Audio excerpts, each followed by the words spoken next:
Wait a second, didn't. Yeah. We are live.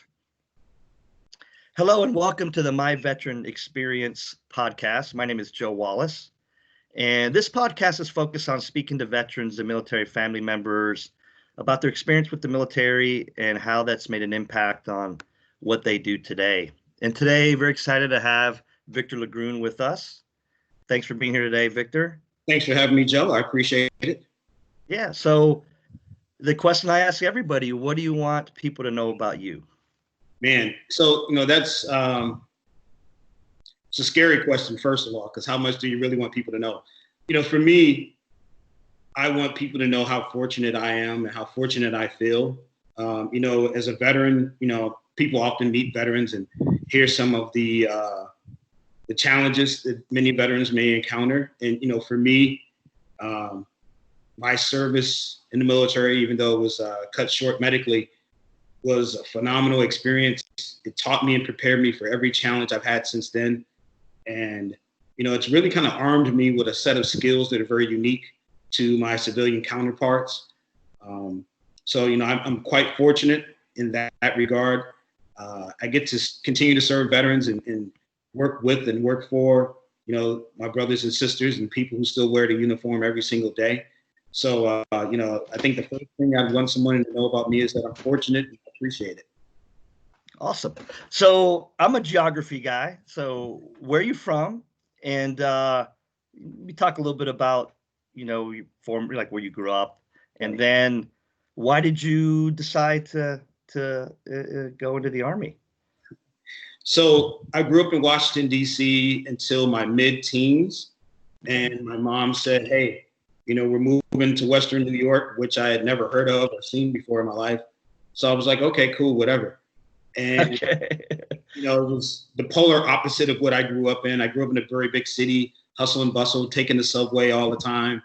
And I moved to this community Rochester, New York, that didn't have a subway, maybe 2 or 3 main streets. So to me, it was like, going into small town USA. And, I had a really good time just, going through high school and getting to play a little football in junior high. Once I got to high school, I realized I didn't have the physique for varsity. So I left that to bigger kids. But, managed to squeak it through and have a good time. Went to college, had a really good experience as far as my career in working with underserved and underprivileged kids in residential care. Ran a residential treatment center for about 6 or 7 years. So is that what you did right after college? It was what I did. So right after college, I worked as a substitute for a little while. Okay. And then saw this career opportunity working in residential care. So I started out in a group home and kind of, learned how to do my job, and then moved on to the residential setting on our main campus, where I got to, run a larger team, work with more kids, figured out how I can make an impact in the lives of other people. And, quite frankly, these kids made an impact in my life as well. So, for me, it was quite an experience. And then, 9/11 happened, and it changed all of us, and it changed all our lives. And let me stop you there real quick. So I just want to go backward for a second. Sure. So leaving DC, and I'm familiar with DC. I mean, I know DC quite well. And then you go into Western New York, Rochester, and you hit a couple things like the no subway and all that kind of stuff. But what were the really like differences that stood out to you going from DC, a city, and it's a very super diverse city, and I don't think Rochester is. It's not as diverse as DC. I was gonna be nice, but it ain't. So hit that for a second. I wanna hear your thoughts on that. Absolutely. So Rochester sits between Syracuse and Buffalo, right? So it's Western New York, very close to Toronto. Closer to the lake than it is anything else. I had never experienced that kind of cold before in my life. Yeah. I only thought like Alaska and places like that had that kind of snow. And so I'll tell you this funny story. My first day in Rochester, we stayed with my aunt and uncle until we got our own place. and they had this big house. So I went out on the backyard, on the patio, and I'm stretching, like kids do in the morning. And I look over it to my right, and I see this thing hanging from this tree. And at first, I can't quite figure out what it is. And then my inner city kid kicks in and is like, that looks like a person. And what it was I didn't know this until I ran in the house screaming for my uncle, because there's this thing that's been stripped hanging from a tree. And it turns out it was a deer. And I had never seen a deer before, so, I'm again, inner city kid. You had never really seen a deer. You certainly hadn't seen a deer after it's been hunted and skinned and gutted. Yeah. And I didn't know what it was. It's something from a movie or something. I don't know. I'm running. The deer from the Black Lagoon coming after you. I got on my pajamas and, everybody's like, what's wrong? And I'm like, I got to find Uncle David.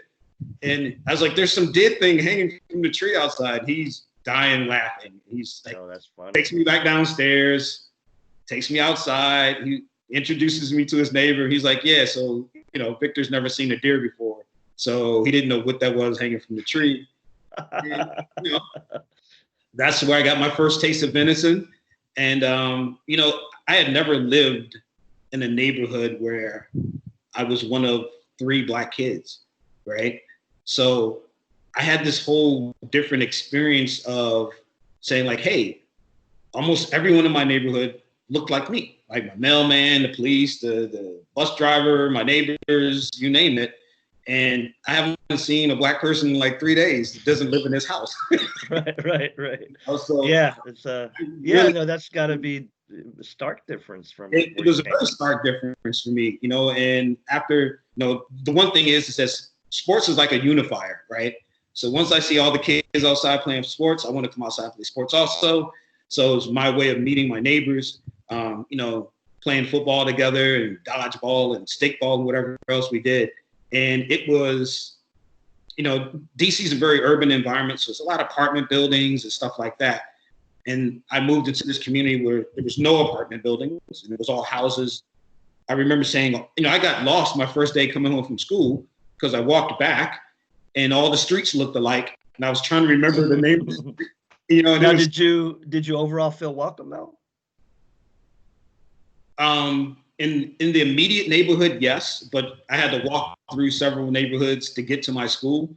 Whereas in DC, I probably lived 5 blocks from my school. So, okay. So people wonder what you're doing around. Wonder what you're doing, who you are, because everyone knows each other in those kind of. Yeah. And then there's this new kid walking through the neighborhood, and everybody's like, "Hey, so are you lost? Are you looking for somebody?" Like, no, walking down to John Marshall High School. I live around here. And after a while, people start asking you, "Are you lost?" And then it's just kind of like there's a bit of isolation, right? Yeah. Because especially when you go to school, you have friends, and all of your friends take the bus to school and home, and I walked. So, from this deer experience, did you become a hunter? So I was a Boy Scout in DC for probably solid years. And I went to camp every summer, which I learned how to shoot in the Boy Scouts back when they taught you how to shoot, with a little single bolt action rifle. And so I knew how to hunt.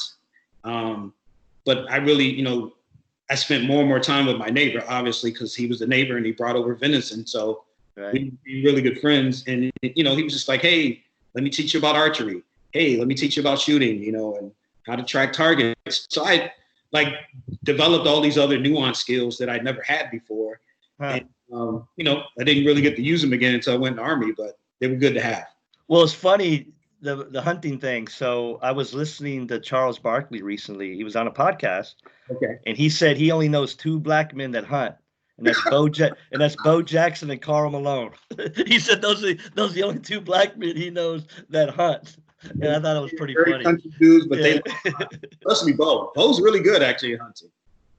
Yeah, I've heard of Bo because my father's from Alabama, and he's that Auburn, Alabama thing's a big thing in our family.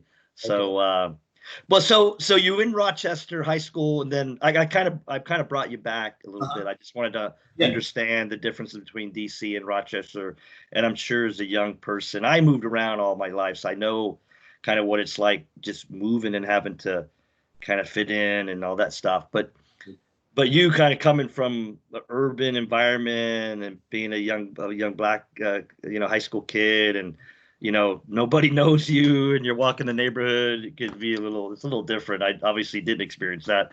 Yeah. So then you college, and then you're working. It looks like you're kind of serving a certain population of children.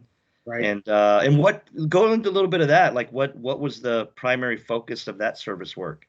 So most of my clients were kids who had emotional or learning disabilities. Some had what we consider to be conduct disorders, acting out in school.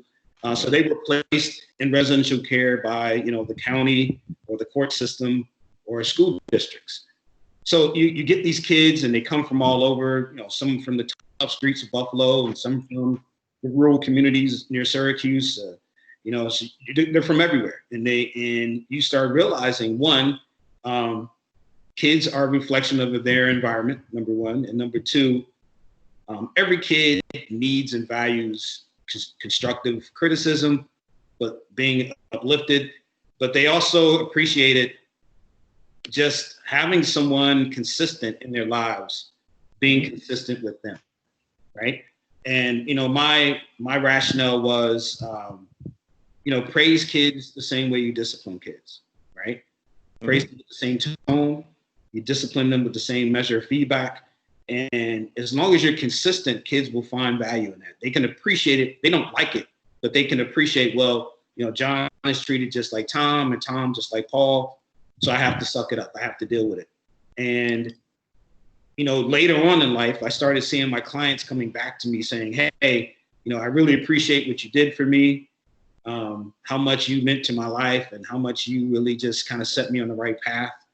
And oddly enough, one of my former clients was one of the catalysts for me joining the Army.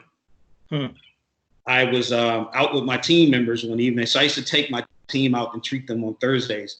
We go out to dinner and we just talk about work and how to be a better team and how do we strengthen one another, how do we support each other's skills and talents. And I see this guy walk in with his girlfriend, and he sits down and he's eating, and I'm looking at this kid and I'm like, man, that guy looks familiar, but I couldn't place it. And this maybe goes by 20 minutes, and my team members, they're like, hey, do you know that guy? I'm like, I know him from somewhere, but I can't figure it out. And once he turns around fully, I see his entire face, and I'm thinking, I'm just like, that's Mike. And I throw a fridge fry at him. And he turns over and he turns around, but he can only see my guys. He can't quite see me because my back is turned. And I throw another one, right? And he gets up and his girlfriend's like, no, don't go over there. Don't say anything. And it's 5 of us, right? 5 pretty big size guys. And, he sits down and they're eating, they're talking. I toss another. And he gets up and he's like, listen, I don't know what's going on. I don't want any problems with you guys. Stop throwing fries. And I look over at him and he sees me and he climbs over one of my guys and gives me a hug. And he was like, I've been looking for you. And I wrote you when I was stationed at so-and-so place. And he was like, I'm getting ready to head to Iraq. And I just wanted to let you know how much you changed my life and how you put me on a good path. And how much I love being in the Army now, and I'd have never made this opportunity had I kept getting in trouble. And that struck something in my heart. Wow. Often we start work, but we don't get to see it through fruition. We don't see the conclusion. For me, I just wanted every kid to see what they were capable of. And this kid just gleamed. He was one. Had pride in his service, but also had a pride in himself that he had always lacked because he was getting himself in trouble because he was seeking attention. And that always stuck with me. He was like one of my kids, like he could have been my son. And one day after 9/11, I was sitting in my office signing incident reports, and I could see all these paratroopers just jumping off a plane. Right. And all I can see really is this young face after young face. This is, I think, early 2003. Okay. So I see these kids and they're just they're going through the door. Yeah, I think we invaded in March, Iraq. So right. March of 2003. And I kept thinking to myself, why just our young people? Why is it always just our young people who go? They haven't had a chance to live, haven't really done anything. 18 and 19, you haven't really lived. Yeah, of course. You're going to, but you haven't yet. Yeah. And it was just something I couldn't get off my mind. So I called one of my buddies from high school who was still in the Army from high school, which at this point would have been from... Yeah, how old were you at this point? I was 34. Okay. Well, let me stop you there real quick, because I know you're going to go into the Army, but what I wanted to ask you quickly is, you had this huge impact on this individual. He climbed over, gave you a hug. He probably had a huge impact on others. It wasn't just him. Yeah. And now, who had an impact on you, or what motivated you to get into this kind of life of serving others? So that's a really great question. Wow. So when I was probably in the 11th grade, probably 10th grade, I was a graffiti artist. And wow. A pretty good artist, really, really good at characters, and I could draw picture people. And I have no idea how anybody could be good at that, but that sounds awesome. Yeah, I just don't know how the hell do you do that. But go ahead. I don't want to. Let's not get into that part. Let's go ahead. But go ahead. Right. This is not a confession. This is hypothetical. Okay. Yeah. Okay. Cool. And I met this artist who ran this store, and he was, doing all this artwork. He was an airbrush artist and a graphic artist. And we were talking one day, and he was saying how, he studied marketing. And I hadn't connected, how do you do street art, and how do you go to college, and how does you all of a sudden have a career? But I know you do street art because I do street art, and I've seen you. And it was all disjointed in my head, right? And again, I'm probably 16 at this time. And he was like, look, you need some direction, right? For a number of reasons. You're probably getting in trouble in school and doing whatever else. And he introduced me to one of his frat brothers, who became like a mentor and a big brother of mine.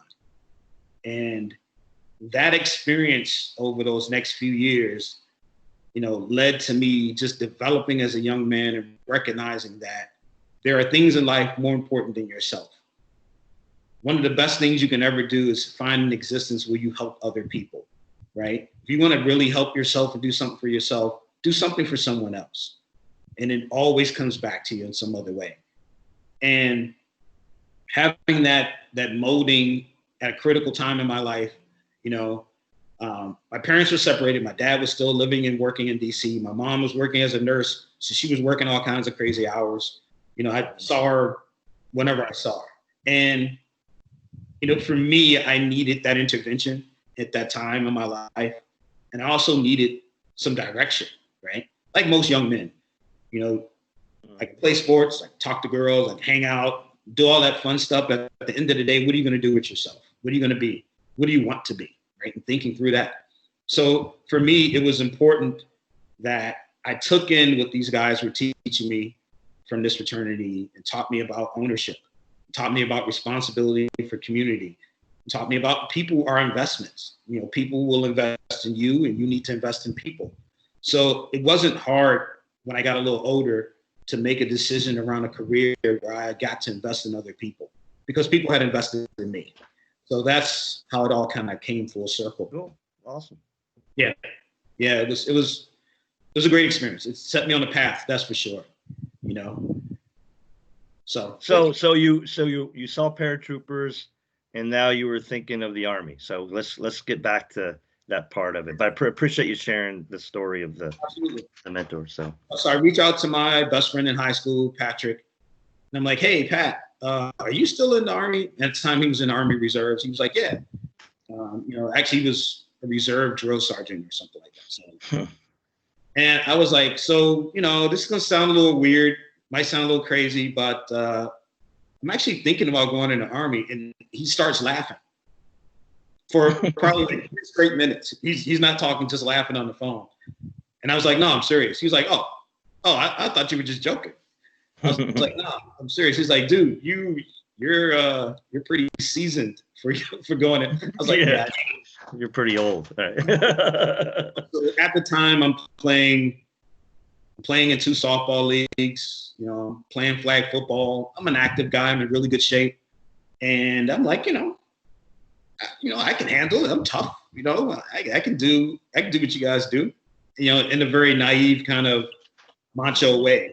And he said, well, there's a recruiter I know who goes to my church. I'll give him your information. Just talk to him, but have some idea of what you want to do. Long story short, I go home and, had this discussion with my wife. And she just looks at me and shakes her head and walks away. I think I'm going to let you sleep this off, and I'm sure you'll be fine tomorrow.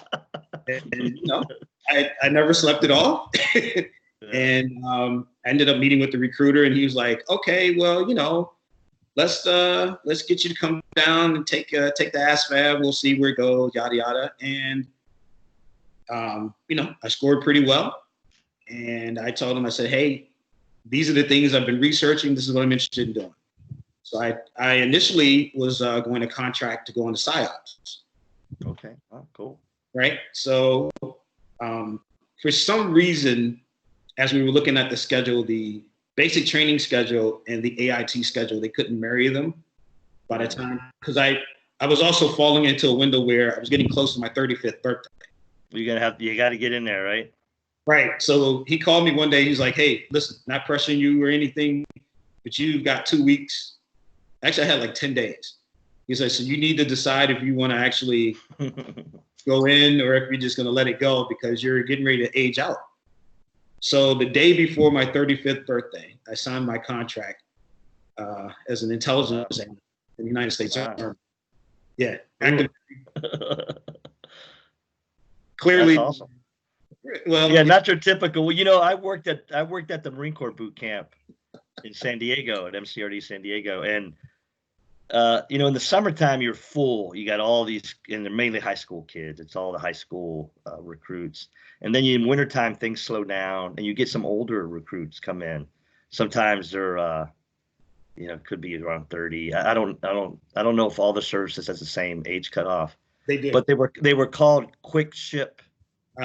Recruits. So and the way the DIs and recruiters talk about is go, oh yeah, I found this dude somewhere, and I convinced him to sign the papers, and I had a quota to meet, and I quick shipped him.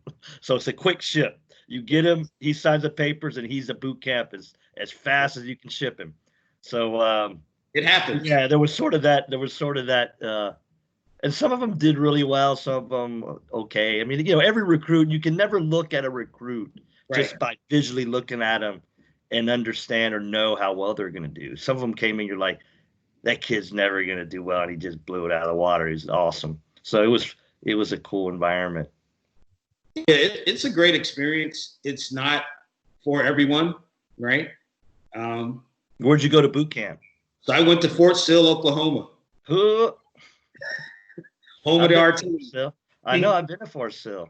King's the battlefield, man. Right on, but you get to ride in vehicles. That's what the Marine Corps joke is.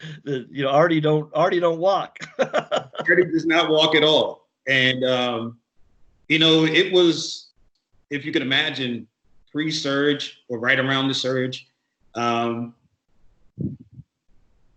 when basic was, and I'm sure all old timers say this, but it was tough. And I appreciated how tough it was, even though my body was pretty beat up. The rigors that a 35-year-old body can take versus an 18-year-old body are pretty different. And I learned very quickly, you're a lot older than you think you are physically. Now, you said something earlier, too, and let me just ask the question real quick. Yeah. You mentioned 9/11, and that it occurred, and then you mentioned you're this young man that you had a big impact on, and then you talked about this paratroopers jumping out of aircraft, look very young. Yeah. Was it this big patriotic thing to join around post 9/11, or was it more of man, I just want to do something different, and it's a good time to serve, and I am, making a difference in that sense. Because some people, you hear all the stories like, yeah, after 9/11, I love my country, I want to serve. You get all the patriot, and there's nothing wrong with that. I'm not gonna demean somebody who has that story. But was it really all that like flag patriotism 9/11 stuff, or was it more like, man, I see this kid I had impact on was in the army. It looked like it did great things for him.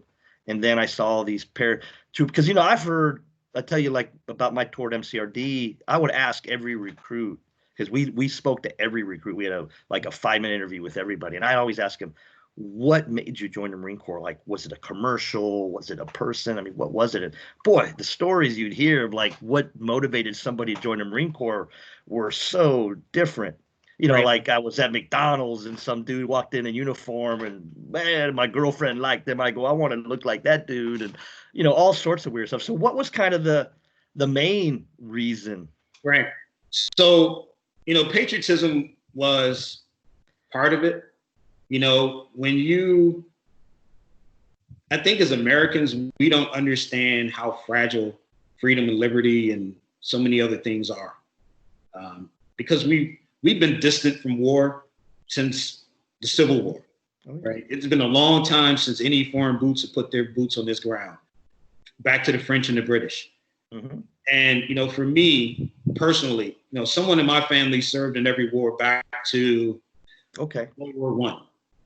Right. Okay, so you did have it in your family. So okay. Oh yeah, I'm number 8 of knuckleheads who's decided to make some kind of decision that's probably not in the best interest of their life. But I couldn't tell myself why not. I had a really good job. I was doing well career-wise, and my dad was a Vietnam era vet. My cousin was in the Gulf War. My brother served in the early 80s, late 90s. No, I'm sorry, late 70s, early 80s. My younger brother in the 90s. My father in World War II. My great uncle in World War II. My grandfather's uncle in the First World War. And I couldn't say why not me. Right? What is so special about me that I don't owe some type of tax, right? I don't, I've benefited from other people's treasure that they've spent, and it was just my turn, and I would love to say there's more, I don't know, dramatic than that, but it isn't. I couldn't come up with a reason why not me, because I'm no better than anybody else that was serving or anyone else's son. And, oddly enough, I think my mother understood more than anyone else.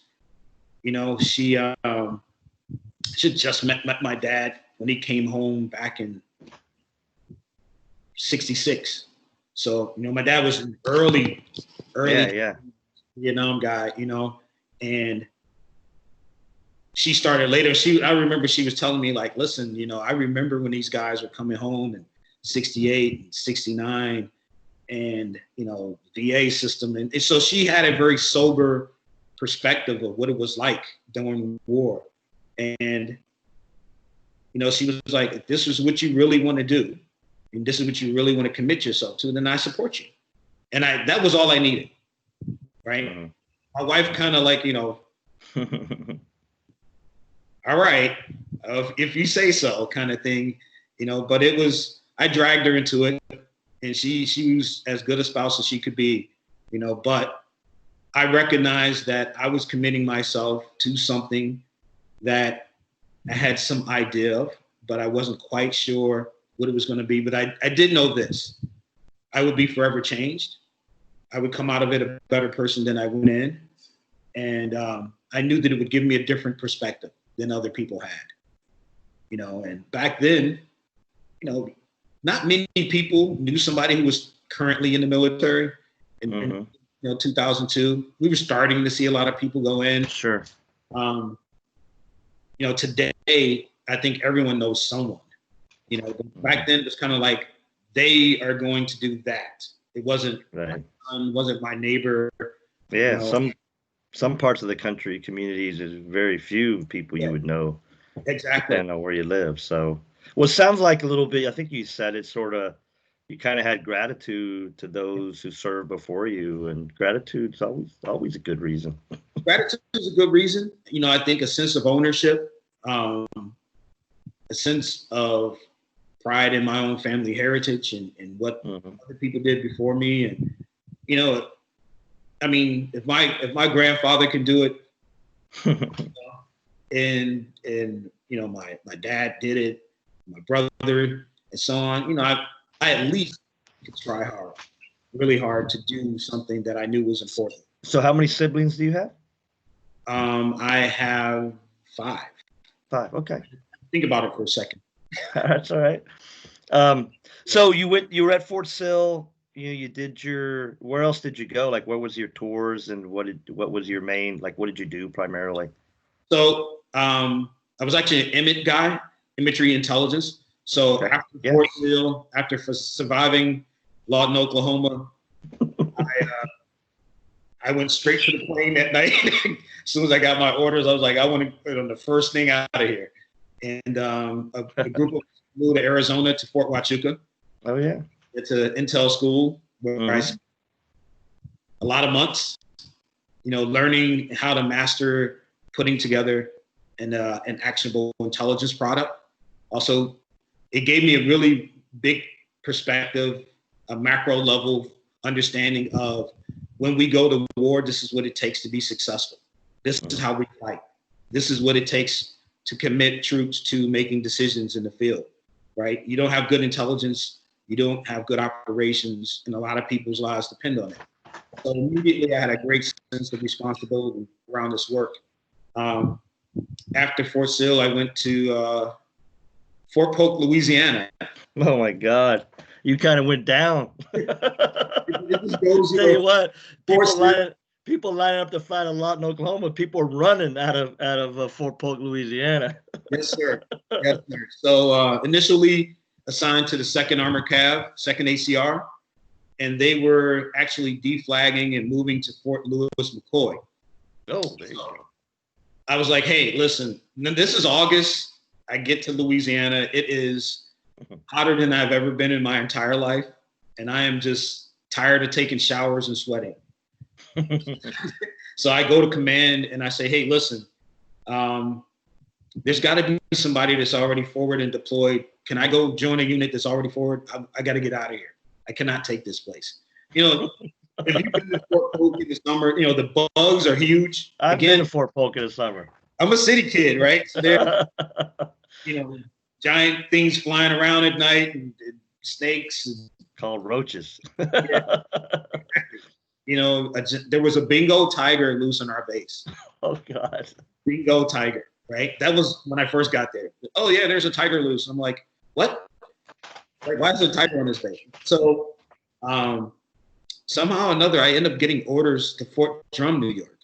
So wow, that close to home. Yes. So I go to the 10th Mountain Division, and I loved it. I loved the rigors. I loved the expectations. I loved that no matter what you did, when you put on that patch, there was one standard only. They didn't care if you were an artillery guy, you were an intel guy, you were an infantryman. You're a light fighter when you get the drum. A lot of tradition at 10th Mountain. Light fighters do. You're gonna hump every single time. That's what we did. We lived in the field. We learned how to support operations. We trained hard. If the infantry was doing it, we were doing it, or at least trying to. And we are a light infantry base with also an air assault school on our base. So okay, I didn't know that. Quickly understand what the standard looks like. My unit was attached to a engineer battalion. Okay. So I grew up listening to Sappers Forward every morning. Sappers Forward. When you live and fight with the sappers, man, you have a different mindset. You can blow shit up with the engineers. Huh? You got blow stuff up. You have a lot of C4 laying around. More than enough. probably too much. But, you know, you start learning and appreciating how each element of what we do contributes to the big fight, to the big mission. And you learn to focus intently and intensely on what it is you do and how it affects other people. So, you know, Artie needs to be able to identify targets. And that means everyone else has got to do their job to assist. And they're really good at their job, but they're only as good as all the other supporting elements. You know, our combat engineers and our sappers are out there doing the work. And we're working QRF, supporting our infantry. And, you know, we're, you know, fortunate enough to do the work we did. General Milley actually stood up my brigade. So Milley was with us. Oh, wow. While I was at, yeah, exactly. So as you can imagine, you know, he's a legit tough guy. And high speed, low drag. And, you know, it's fortunate that, you know, every step of the way, everywhere I was, I had great leadership from my section sergeant, my platoon sergeant, to, you know, company commander, battalion commander, and on up. So there was never a sense of slack. There was always a sense of urgency. And, you know, I really enjoyed what we did, and I wish my body could have held up longer so I could have done it. Yeah. So did you leave the Army from Fort Drum? Yes. And what? Yeah. And you said in the beginning, leaving the Army medically, I think. Yeah. So I medically retired.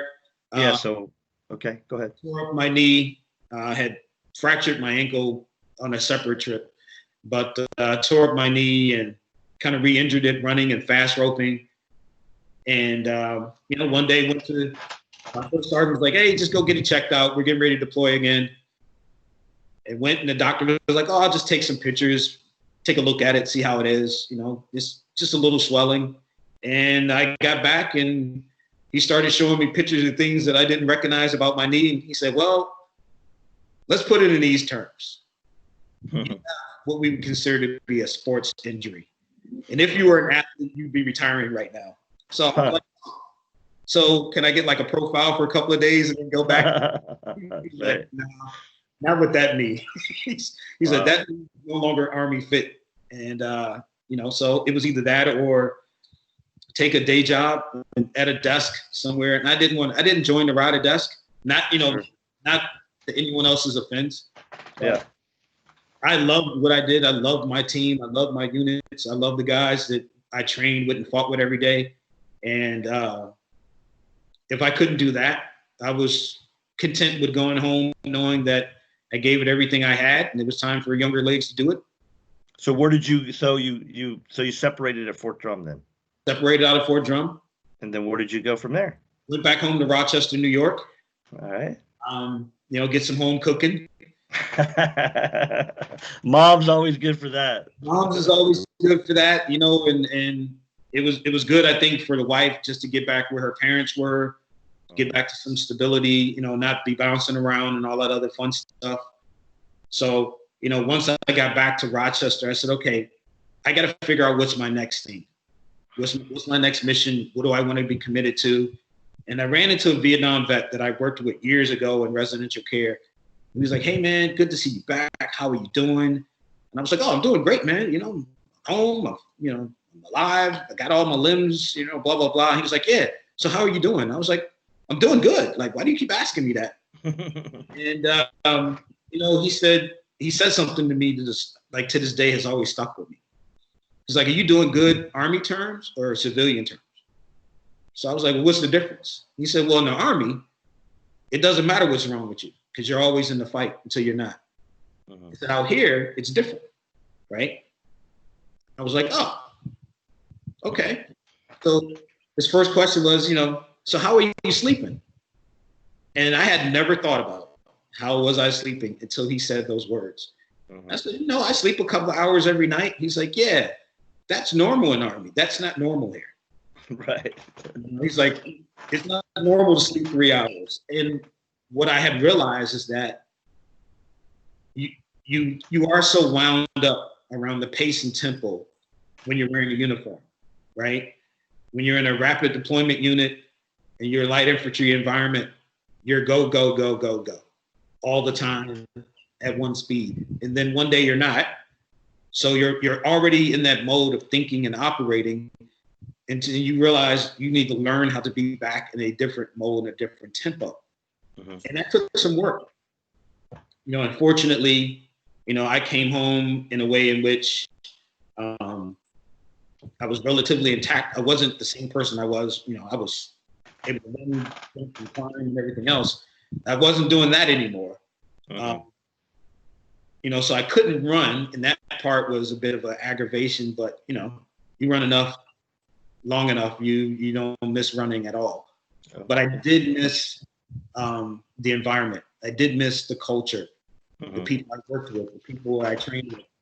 So my first job out of the military, I worked for the Department of Health and Human Services. Okay. Wow. I was a case manager, right? So back to serving people again, getting people on track, helping them out. And I recognized quickly, like most veterans in their first job out, this isn't what I wanted to do. Mm-hmm. This is my path. This wasn't where I saw myself for the next 20, 30 years. So I only stayed at my first job for a year.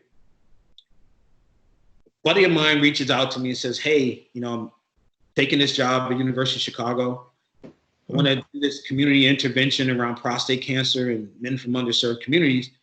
You want to come out and do this consultation for me? So I came out as a consultant. And I said, well, let me take a look at what you want to do. And oddly enough, I was able to use all of those skills I developed in the military to go into a community, to gather information, to recognize what the limits were, and then how to support those limits. Uh-huh. And that's what took me to Chicago. So I worked with the University of Chicago in their cancer center for 3 years. So you've been around like the health and case management type stuff for quite a while then. Quite some time. I have. Yeah, from the youth to kind of, well, cool. So you went to Chicago. That's awesome. That seems like awesome work. And you got this whole pattern of serving others and having that have an impact on other people. And it looks like, a lot of folks have had impact on you. And so how long were you in Chicago? And so I worked in Chicago for, at University of Chicago for 3 years, at University of Illinois in Chicago for 5 years. And then this gentleman. You're not that old, are you? I'm old enough. I got a little tread in the tires, man. Okay. So, the mayor was standing up in the Office of Veterans Affairs. And, when the boss calls, you answer. So I went over and worked for Mayor Emanuel for 3 years. And one of the things I loved, not only just serving veterans and military families, was the pace and tempo of the work took me back to my time in the Army. Mm-hmm. Having those high level expectations, creating products that really mattered, writing policy, speaking on behalf of veterans at city council, making sure that we had things in place to best serve that population and support their service was important. And I think I met you at that point. So that's when we first met. Yeah. I was at I think it was a Veteran Employment Advisory Council meeting. Yeah.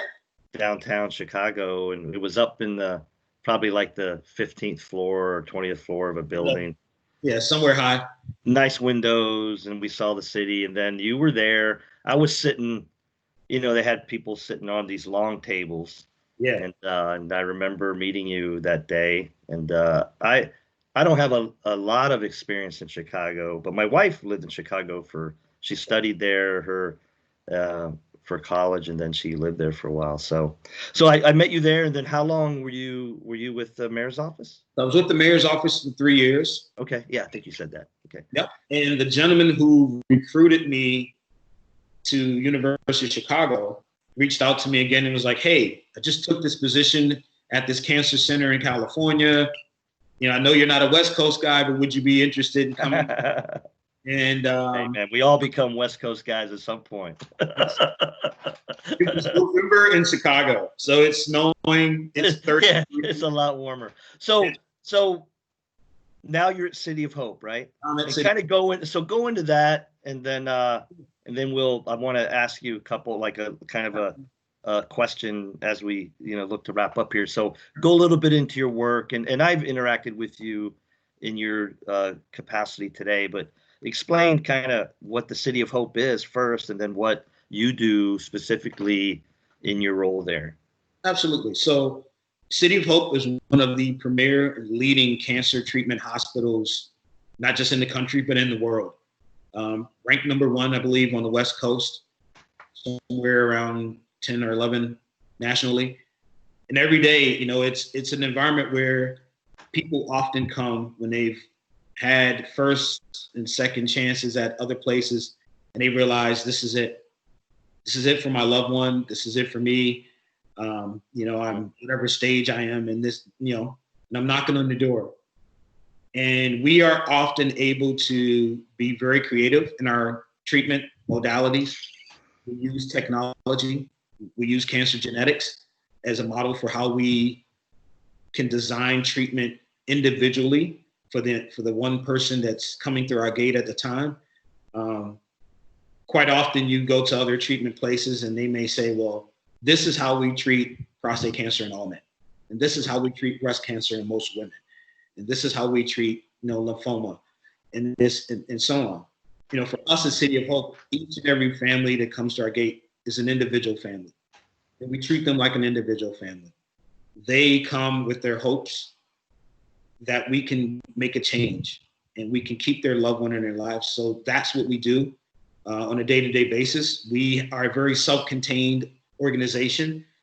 Our campus is more like a fob. I always say it's a beautiful campus. I've been there. It's a beautiful campus. Yeah. You know, very self-contained. We have our own power plant. You know, so we think through how to be the best possible resource we can in the state of California. For me personally, I work in the Division of Health Equity on cancer genetics and cancer disparities. So I build partnerships that allow us to impact health equity and health outcomes in underserved communities. So be it in women or African-American communities, Latino populations, you name it, we're always working with those partners to figure out what is it that we can do as an organization to supplement the work you're doing and how we can help drive better health outcomes. And that's half of my job, if you will. I have 2 wings at City of Hope. My other job is in diversity and inclusion. And I work with 2 different teams every single day. And that work helps me drive better outcomes for veterans. So I oversee our veteran hiring strategy. So it allows us to engage our veteran employees, but also bring more veteran talent into our enterprise. And it's really fortunate for me because I have veteran leaders in the C-suite at City of Hope. We have leaders across our platform who've worn a uniform, who understand the sense of urgency that we have as a culture, but also a sense of responsibility to families and to our community. You know, so my chief nursing officer, for example, is an Air Force vet. Mm-hmm. And every time I see her, you know, she's like, hey, give me some more veteran nurses. You know, and I love it because she recognizes that talent and she's able to say to other leaders, you know, so-and-so that you like in my department, yeah, she used to be in the Navy or she was in the Marine Corps and we need more like her. You know, and that inspires other leaders to say, hey, you know, I want to hire a veteran in finance. I want to hire somebody in production or communications. And it's really great. Even though I can't wear the uniform anymore, it's a way that I can serve with veterans. It's a way that I can serve veterans and service members. And we've got people who work for us who are in the Guard and the Reserve on all sorts of branches. And it's been a great kind of coming home for me. It allowed me to mix both my healthcare background along with my Veterans Affairs background. And, you know, it's been great. It's been great work. Awesome. Well, what I've seen, you know, thanks for sharing your story today. I appreciate that. And, you know, I've seen this kind of cool journey where, and, you know, the whole theme obviously is you've been serving others in the community and individuals and have had a big impact on many, but you've also, from your side, you know, shared your gratitude for others and what they've imparted on you as well. And then joining the military later in life, which isn't easy, man. I mean, you talked about being 34, going to boot camp. I mean, you're down there with 18-year-olds who can, you know, drink all night and get up at 5 a.m. and go hard. And it gets a little harder as you get older. It's a lot harder, man. You know? Yeah. So cool, really cool journey. And looks like your journey's you're still on it, man.